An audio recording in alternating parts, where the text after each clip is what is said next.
Kita dalam bab Ustaz dulu dia cerita bab apa? Bab man ata'al ulama, siapa taat kepada ulama dan umara dalam mengharamkan apa yang dihalalkan Allah dan menghalalkan apa yang diharamkan Allah, berarti telah mempertuhankan mereka. Baik, itu bab dia. Kita baca bab dia lagi sekali. Bab man ata'al ulama wal umara. Taat, bab taat kepada ulama dan umara. Umara ni maknanya pemimpin, amir, para pemimpin. Dalam fi tahrimi ma halallah, dalam mengharamkan apa yang dihalalkan Allah, atau tahlili ma harramallah, ataupun menghalalkan apa yang diharamkan Allah.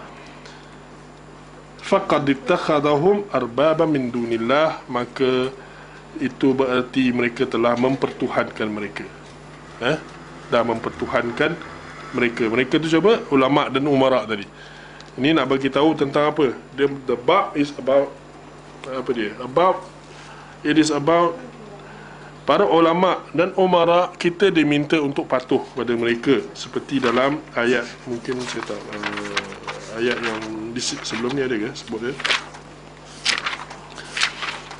Dalam satu ayat, dalam satu ayat yang dikatakan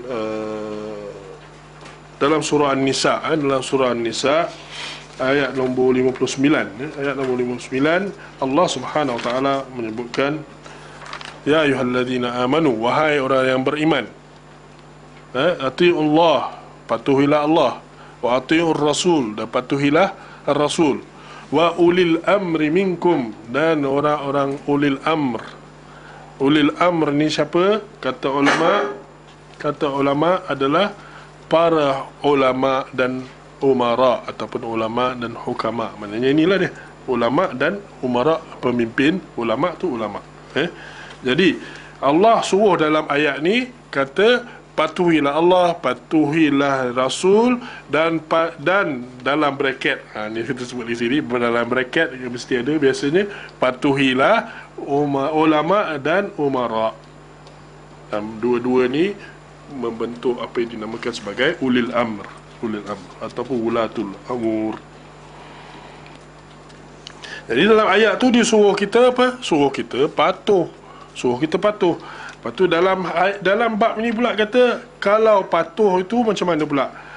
Kalau kita patuh dalam benda yang Allah haramkan, dia pula nak halalkan, ataupun sebaliknya, Allah halalkan, dia nak haramkan, maka bila dalam keadaan begitu, apakah artinya kalau kita patuh dia? Bila kita patuh dia dalam keadaan macam tu, maknanya kita buat apa?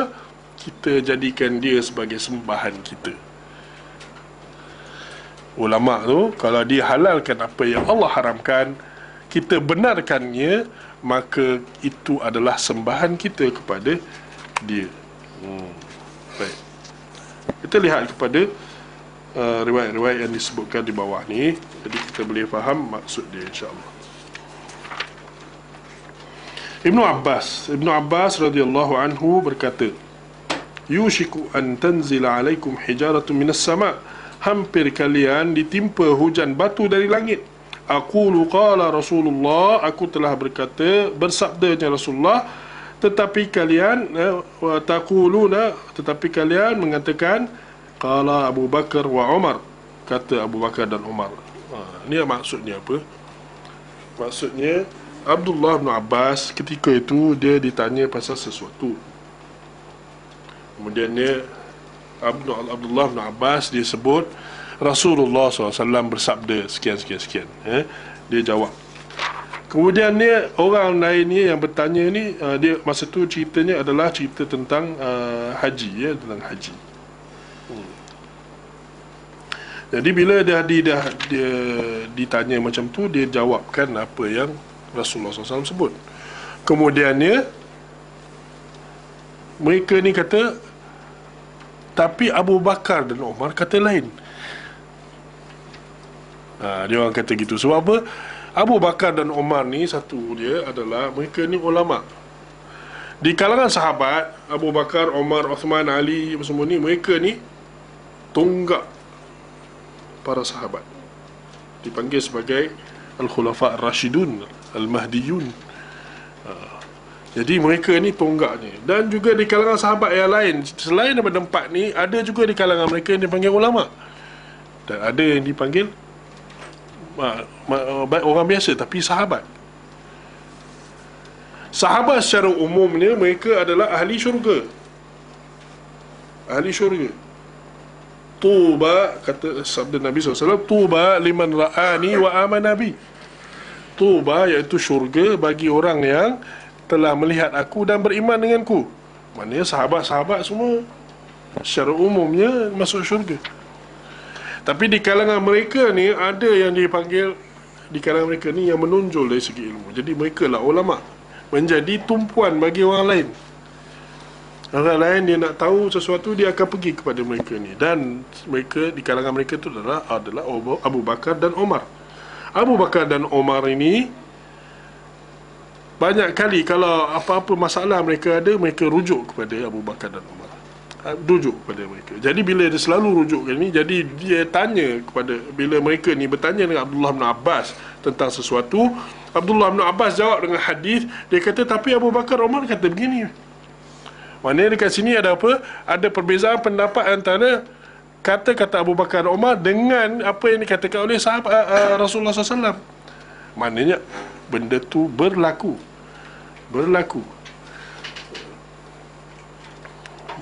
maknanya ada kemungkinan Rasulullah SAW hukum satu perkara, Abu Bakar dan Umar tak tahu hadis tu. Itu dia tak tahu hadis tu. Bukan dia sengaja hukum lain, bukan dia bagi hukum lain dengan sengaja, dengan tujuan untuk berlainan dengan Nabi, tak. Tapi dia lakukan macam tu sebab dia tak tahu yang Nabi dah diberi hukum yang lain. Jadi bila dalam keadaan itu, maka bercanggahlah kata-kata Abu Bakar dan Umar dengan kata-kata Nabi sallallahu alaihi wasallam. Jadi kalau dah macam tu keadaan tu, benda tu boleh berlaku, apatah lagi kalau Abu Bakar dan Umar macam tu. Kita di zaman kita ni, ataupun mana-mana lah daripada selepas zaman sahabat sampai ke sekarang ni, ulama akan ada pendapat yang tersilap, bercanggah dengan hadis.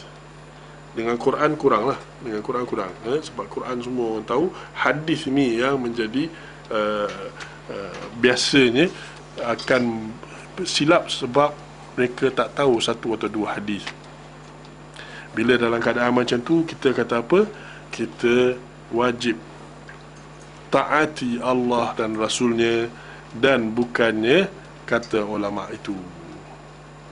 Kata ulama tu, kita kata ini adalah kesilapan, yang mana dia diberi ganjaran kerana dia ijtihad, tapi dia silap itu, dia dapat satu markah sahaja, dia tak dapat dua, dia tak dapat double, dia tak dapat bonus double tu, dia dapat satu saja.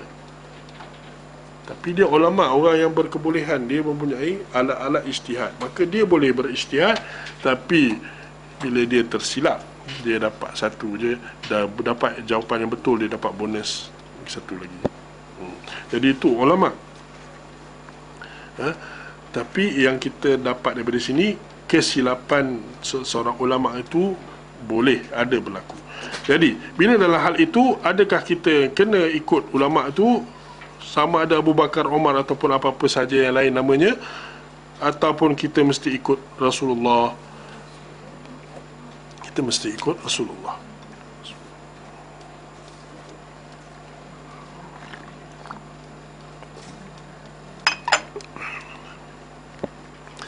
Jadi Ibn Abbas bila ditanya macam tu, dia kata Rasulullah SAW sabda begini. Kemudian dia orang tu kata, tapi Abu Bakar, Umar kata lain. Ibn Abbas kata macam ni. Dia kata apa? Sikit lagi hampir-hampir kamu ni ditimpa dengan hujan batu. Maknanya azab Allah akan turun pada kamu kalau kamu terus macam ni. Aku kata Rasulullah bersabda macam ni, kamu kata Abu Bakar dan Umar kata ini. Itu dia kata tu. This is the clear understanding. Dia kata clear understanding. Ulama besar mana pun, Abu Bakar dan Umar pun kadang-kadang boleh tersilap. Kita kena ikut siapa? Sabda Rasul sallallahu alaihi wasallam, dan bukan ulama tu. Kalau dah jelas bahawa itu adalah kesilapan. Itu yang dimasukkan di sini. Kemudian disebutkan di sini, qala al-Imam Ahmad. Imam Ahmad berkata, ajibtu liqaumin araful isnad wa sihhatahu. Aku merasa heran dengan orang-orang yang tahu tentang isnad hadis dan kesahihannya. Wa yadhhabuna ila ra'yi Sufyan. Kemudiannya, tapi mereka menjadikan pendapat Sufyan sebagai acuannya. Maknanya dia ikut pendapat Sufyan Ats-Tsauri pula. Wallahu ta'ala yaqul, dan sedangkan padahal Allah Subhanahu wa taala berfirman, falyahdharil ladzina yukhalifuna an amrih an tusibahum fitnatun aw yusibahum adzabun alim. Maka hendaklah orang-orang yang menyalahi perintah Rasul takut. Hendaklah orang-orang yang menyalahi perintah Rasul, dia kena takut bahawa akan timpa kepada mereka fitnah ataupun ditimpa kepada mereka siksa yang pedih.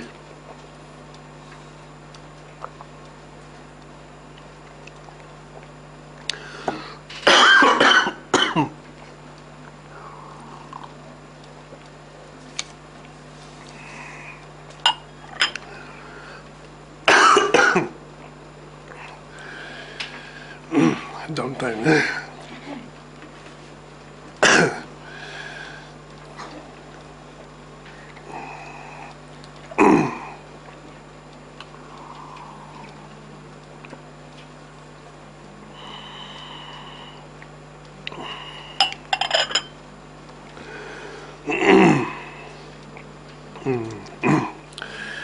Tak pernah saya bercakap lebih pada 2 jam. So dah kira ni maintenance time ni. Baik, jadi Ahmad bin Hanbal dia kata, aku heran tentang orang yang tahu tentang isnad dan kesahihan hadis, kemudian dia pergi pegang pendapat Sufyan Ats-Tsauri, iaitu ulama. Kemudian dia sebut ayat ini, iaitu hendaklah orang yang menyalahi perintah Rasul. Maknanya menyalahi di sini apa? Dia berselisih, dia tidak ikut perintah Rasul, maka dia hendaklah takut satu antara dua. Takut sama ada dia ditimpa fitnah atau ditimpa siksa yang pedih. Kemudian dia bertanya, atadri mal fitnah? Kamu tahukah apakah fitnah? Dia kata, iaitu syirik. Al-fitnah tu syirik. Al-fitnah itu adalah, apa bunyi ini semacam, fitnah itu adalah syirik, iaitu la'allahu idza radda ba'da qawlihi aw yaqa'a fi qalbihi syai'un min az-zayghi fayahlik. Mungkin apabila dia menolak sabda Rasulullah SAW, akan terjadi dalam hatinya itu satu kesesatan. Zair, benda kata keserongan. Kemudian dia akan, sehingga dia akan celaka sebabnya. Bateri nak habis. Bunyi semacam ni. Okey. So maknanya dekat sini dia nak kata, Ahmad bin Hanbal dia kata, dia heran dengan orang yang tahu hadis, kemudian dia nak pergi kepada, nak pegang dengan pendapat. Maknanya di sini bila ada percanggahan antara berdua, kerana bila macam itu, dia kena khawatir bahawa akan timpa kepada dia dua perkara ni. Sebab dalam ayat Quran ni, surah An-Nur, dua perkara ni, mungkin fitnah, mungkin azab. Mungkin fitnah, mungkin azab. Dan fitnah itu apa? Fitnah itu adalah syirik. Syirik itu pasal cerita ni, cerita dalam kitab Tauhid, pasal Tauhid. Fitnah itu adalah syirik. Kenapa? Kerana apa? Kerana bila dia menolak kata-kata Rasulullah SAW yang sepatutnya itu wahyu kita tolak, maka kita jadikan kata-kata orang lain itu mengharuskan mengikut kata-kata orang lain yang mungkin menghalalkan apa yang diharamkan oleh Allah dan Rasulnya. Sebab kita kata tadi bercanggah kan, bercanggah.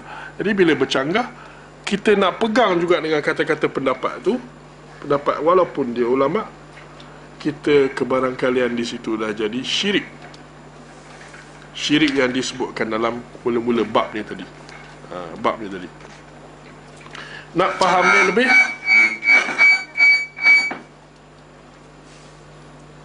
bateri ya. Dia pun tak tahan 2 jam baik.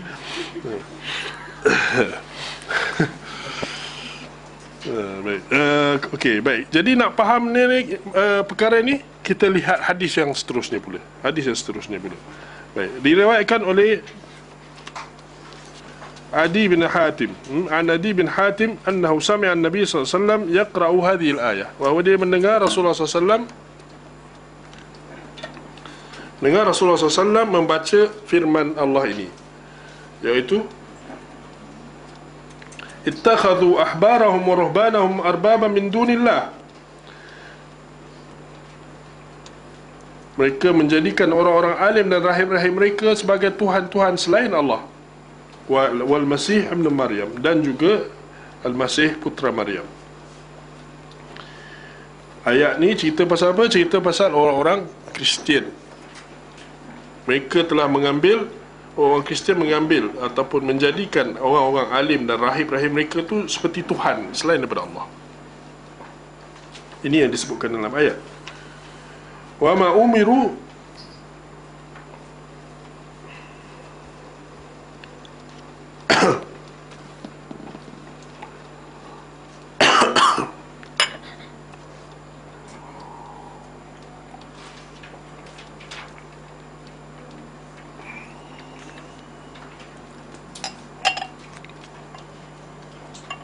Okey.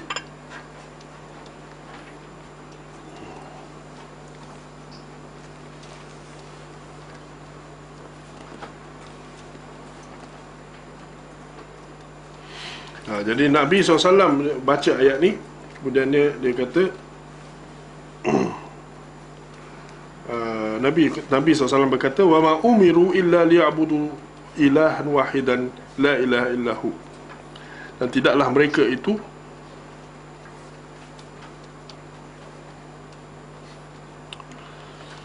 ni tak ditranslate patutlah saya duk cari dia, tak ada. Dia punya kata-kata ni, sabda Nabi ni tidak diterjemahkan jadi yang tu baik. Maknanya Nabi SAW didengari oleh Ali bin Abi Hatim, Adi bin Hatim. Dia kata Nabi baca ayat tadi sehinggalah Al-Masih bin Maryam.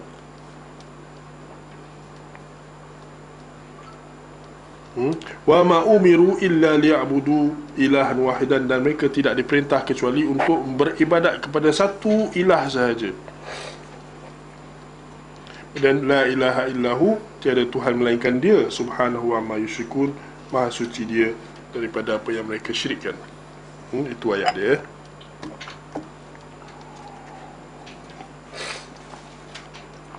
Kemudian Adi Ibn Hatim dia kata, faqultu lahu, pada Nabi SAW, inna lasna na'buduhum, kami tak sembah mereka, kami tak beribadat kepada ulama'-ulama' dan rahib-rahib. Kata dia. Kemudian Nabi kata apa? Nabi kata, qala alaysa yuharrimuna ma ahallallah, bukankah mereka menghalalkan atau mengharamkan apa yang Allah halalkan? Fatuharrimunahu, kemudian kamu pun mengharamkannya, bukan ikut Allah tapi ikut ulama tadi. Wa yuhilluna ma harrama Allah fatuhilluna, dan mereka menghalalkan apa yang Allah haramkan, kemudian kamu ikut halalkan seperti mana ulama tadi. Maka kata Adi bin Hatim, bala, dah tentu, ya. Qala Rasulullah SAW bersabda, fatilka ibadatuhum, itulah yang dimaksudkan dengan ibadah tadi. Maksud ibadah tadi. Baik, sekarang ni nak memahami perkara ni, dia sebut di sini ini ibadat. Dalam ayat tu dia sebut arbaban, ini Tuhan-Tuhan. Kita pernah belajar di sini, pernah belajar tauhid uluhiyah, tauhid rububiyah, pernah tauhid rububiyah, tauhid uluhiyah.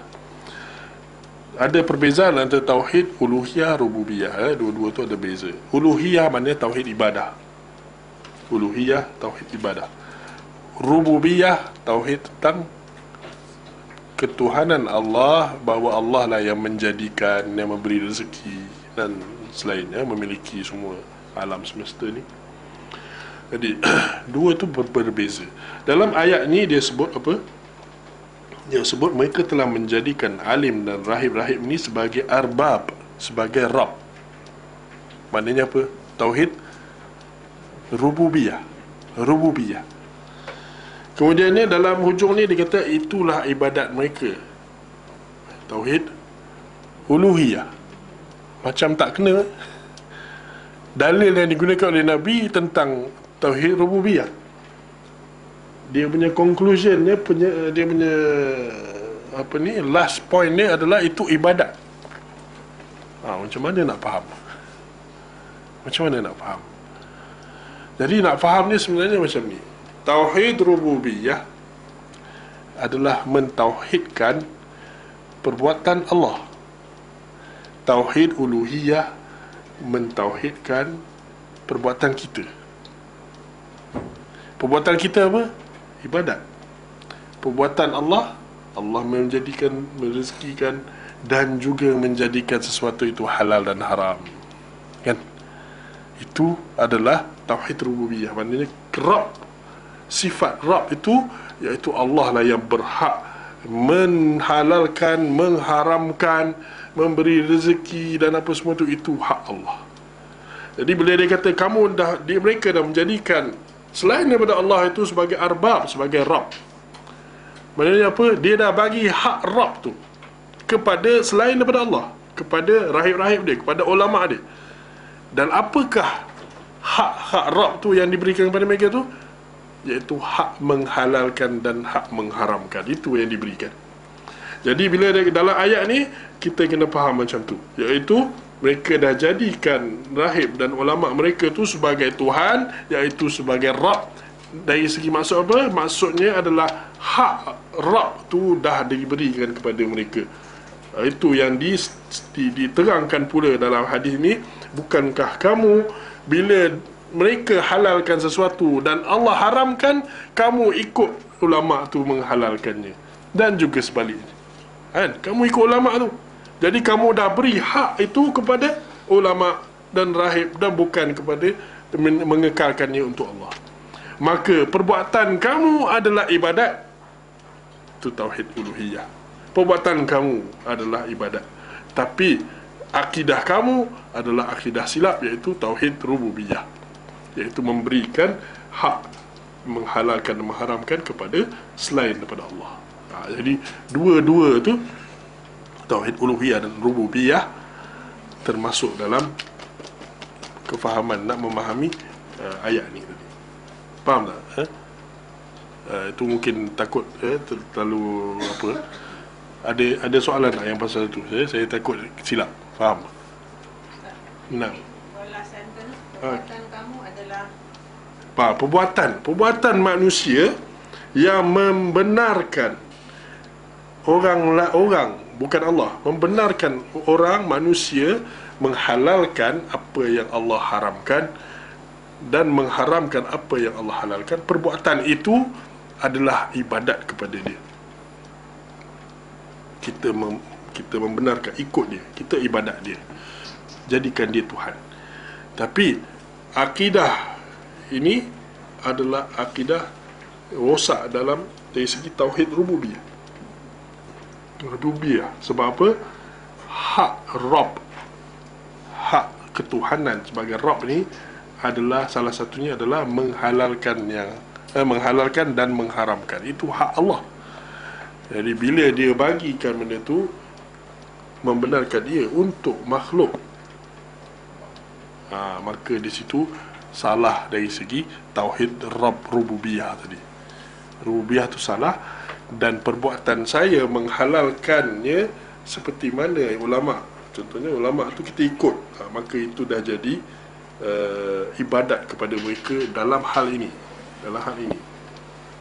Jadi itu nak membezakan antara maksud ke sini dalam ayat tu. Dia kata menjadikan mereka Rabb, tapi dalam masa yang sama dia kata ini ibadat.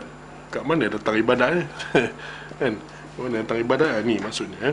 Jadi saya ulang balik, tauhid rububiyah, tauhid tentang Rabb, iaitu perbuatan Allah. Tauhid uluhiyah, tauhid ibadat adalah tentang perbuatan kita. Tauhid perbuatan kita. Jadi itu pasal dia kata kat sini yang fitnah tadi.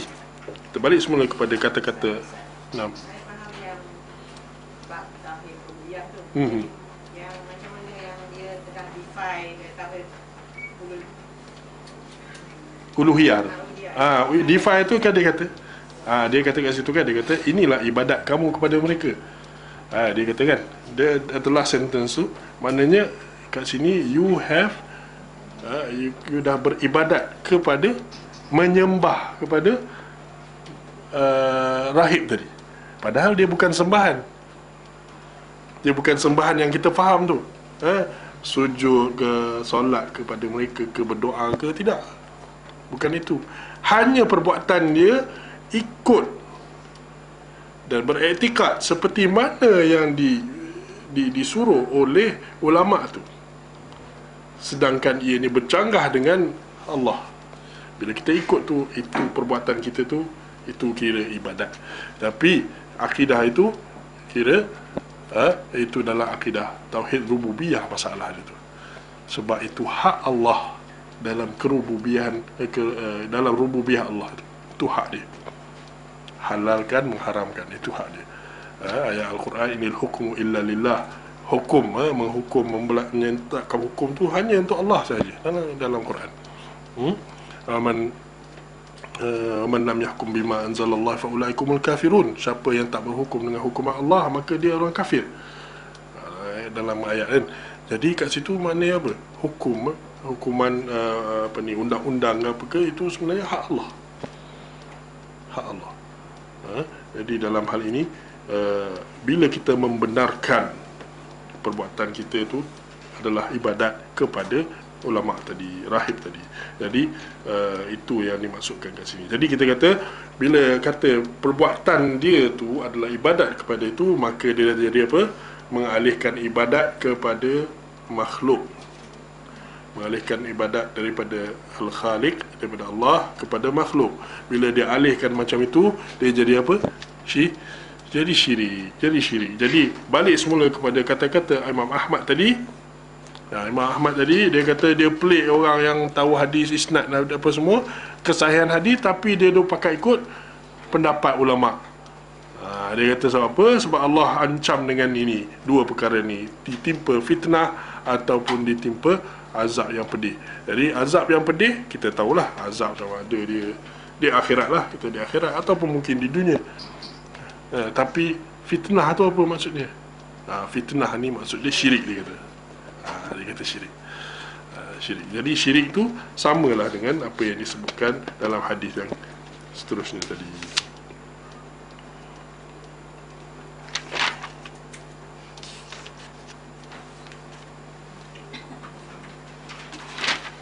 Okey, ada apa-apa soalan?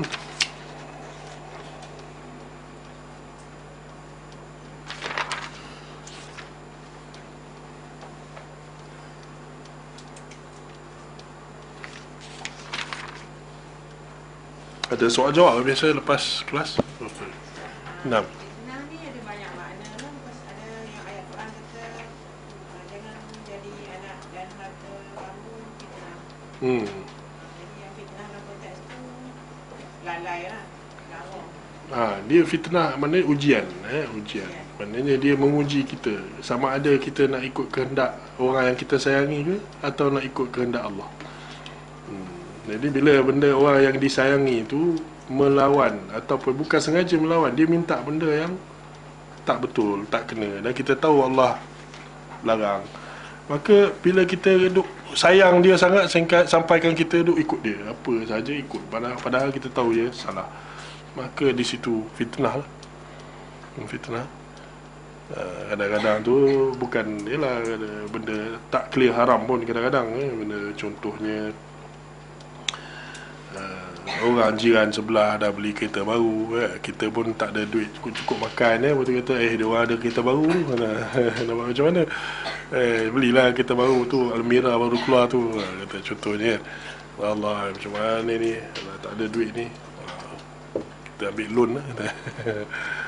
Fitnah, ujian kepada kita, macam-macam yang kita tak sepatutnya lakukan, kita lakukan sebab sayang. Itu maksudnya fitnah, ujian.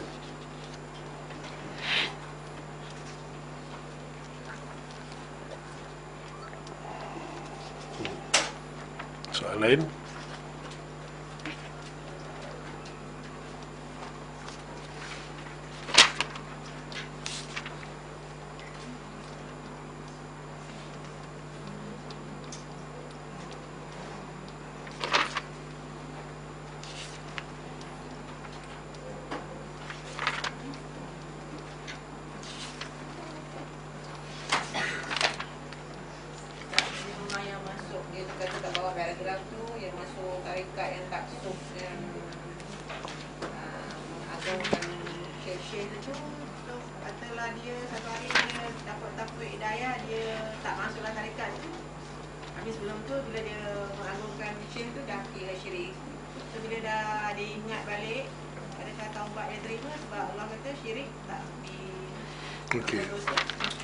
Syirik yang disebut dalam ayat yang saya sebut tadi, innallaha la yaghfiru an yushraka bihi, itu tidak diampun di akhirat bila dia mati dalam keadaan syirik.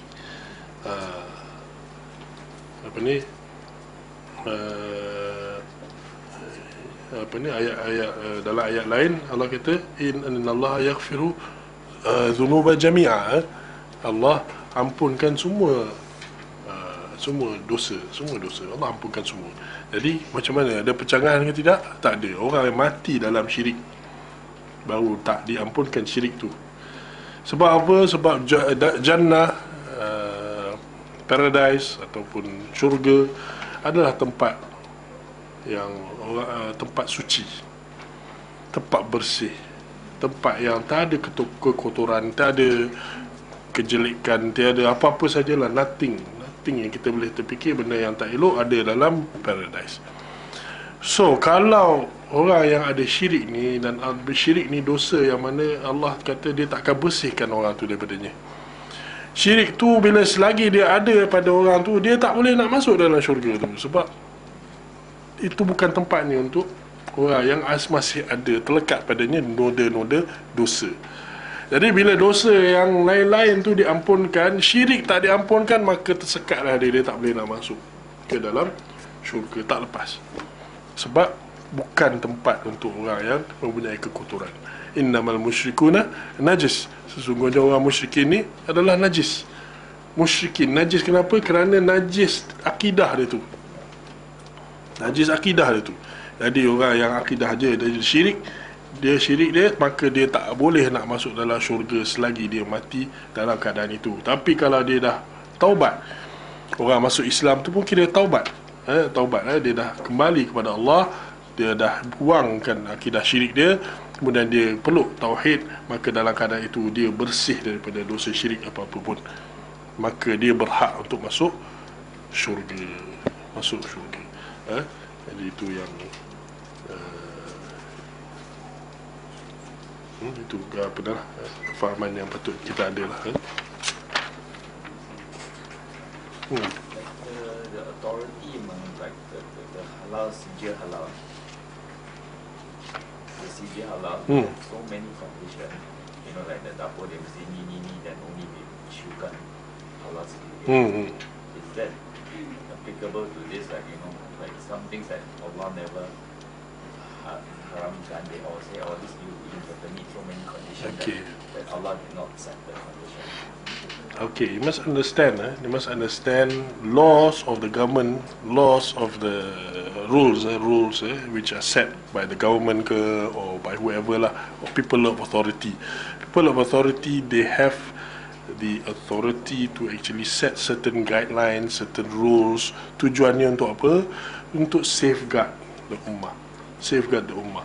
Dulu mungkin keadaannya, contohnya orang, kalau contohnya pasal kahwin lah, example kahwin, senang aja nak kahwin tu kan, tak ada masalah nak kahwin, ada walinya setuju, ada orang yang nampak perkahwinan tu, saksi jadi saksi, ada duit untuk apa ni, maharnya dah habis itu. Either you word by words ataupun by kitabah pun cukup kan, dah jadi kahwin lah. Tapi sekarang ni wali pula pun dah tak solat, yang saksi-saksi ni pun macam mana keadaannya. Jadi orang yang bila dah tahu keadaan macam tu, senang aja dia dah mula dah buat apa, buat benda yang salah, buat apa ni, ambil mudah, cari orang yang dia tak boleh nak wali, betul dia cari orang lain nak jadikan wali hakim lah, apalah macam-macam lah kan.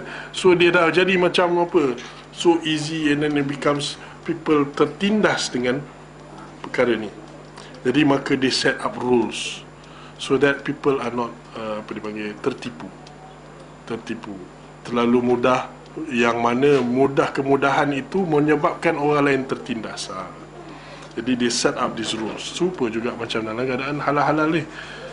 Cuma ni sekarang ni, zaman dulu dengan zaman sekarang ni, zaman dulu kita kalau agama Islam, this area tempatnya zaman apa ni, jadi kita makanan-makanan tu terjagalah dari segi kita, hanya kita sendiri sebenarnya sembelih zaman dulu lah. Zaman sekarang datang dalam cans dalam apa, jadi these things come, they process kan.